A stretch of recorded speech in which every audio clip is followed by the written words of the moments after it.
तो आप दूध पी लोगे तो मैं भूखा रह जाऊंगा, आप केवल जहर जहर पीजिएगा। इस लीला से भगवान ने हम लोगों को जो शिक्षा दिया है वो बड़ी अद्भुत है। भगवान कहते हैं दुनिया वालों मैं 6 दिन का हूं और तुम लोग भी 6 दिन के हो।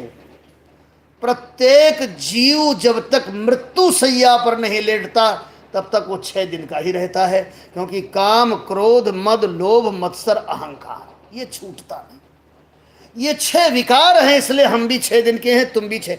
और हम भी पूतना के गोद में हैं, तुम भी माया के गोद में हो। और ये माया बड़ी खतरनाक है, मार डालेगी। तो ये काम करो, मैंने बुलाया है भोले बाबा को प्यारे, और तुम लोग बुला लो अपने अपने घर में हमको, और जो खाओ बिना हमको खिलाए मत खाओ।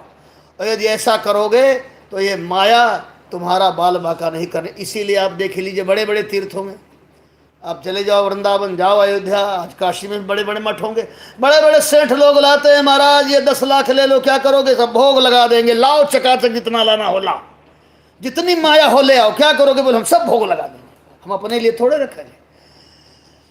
जब ये माया समझ जाएगी कि जो खाएगा बिना भोग लगाए नहीं खाएगा, तो इसकी हिम्मत नहीं है कि तुम्हारा अनिष्ट कर सके।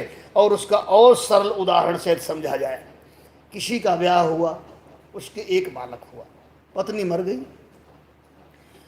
बालक 2-3 साल का था, पत्नी मर गई, उसने दूसरा विवाह किया। तो समझाया बेटा ये तुम्हारी दूसरी मम्मी है। बालक समझ गया, धीरे धीरे उसको भी बच्चा हो गया।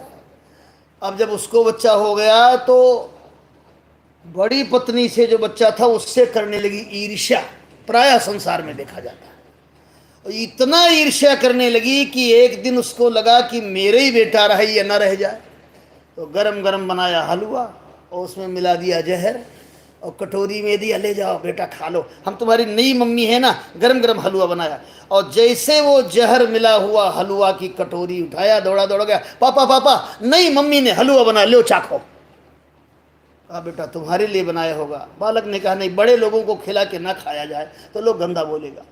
और जैसे ही उसके पति ने जहर मिश्रित उस हलवा को हाथ में लिया, वो देख रही थी, दौड़ी दौड़ी आई। अब कौन अपने सुहाग पर खतरा मोल ले, और कह देती है इसमें मिट्टी का तेल पड़ गया है, उठा के नाली में फेंक दिया।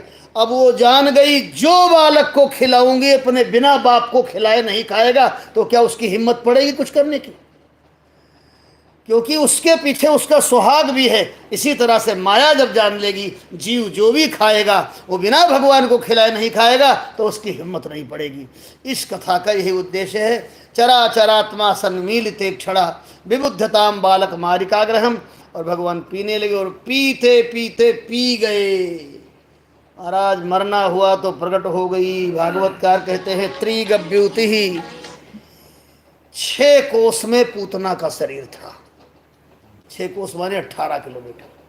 और मरते समय ऊपर लेकर के गई। भगवान ने कहा बहुत अच्छा हुआ, कंस के बगिया में लेकर के गिरे हैं। यहीं से राजनीति हमारे भगवान श्री कृष्ण की प्रारंभ हो गई। कंस ने ऐसा अद्भुत बगीचा लगवाया था, ऐसे ऐसे फल उसमें थे वैज्ञानिक, कि एक फल खाओ 2-3 दिन तक भूखे न लगे।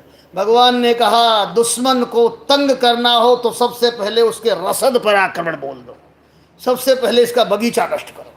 और पूतना उसी पर गिरी, सब नष्ट हो गया, हल्ला हो गया, बालक गायब, बालक गायब। बालक को उठा करके लोग ले आते हैं। श्री राम जय राम, श्री राम जय राम। देखो घर का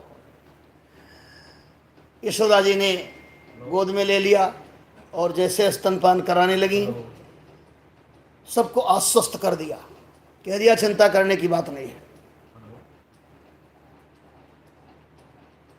कुछ बात है का? अरे काट। श्री राम जय राम। एक बड़ा अच्छा नुस्खा हमारी माताओं बहनों के पास होता है।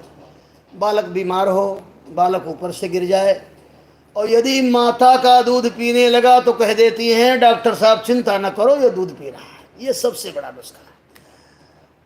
धन्य है यशोदा जो भगवान श्री कृष्ण के स्वास्थ्य की कामना कर रही हैं, त्रिलोकीनाथ के स्वास्थ्य की कामना करती हैं। और बहुत करेंगे तो बहुत देर लगेगा और आगे लीला बढ़ा देते हैं। भगवान के शरीर के स्वास्थ्य के लिए उनकी रक्षा के लिए गाय के पूंछ से उन्हीं का मंत्र पढ़ करके झाड़ा लगाया जा रहा है।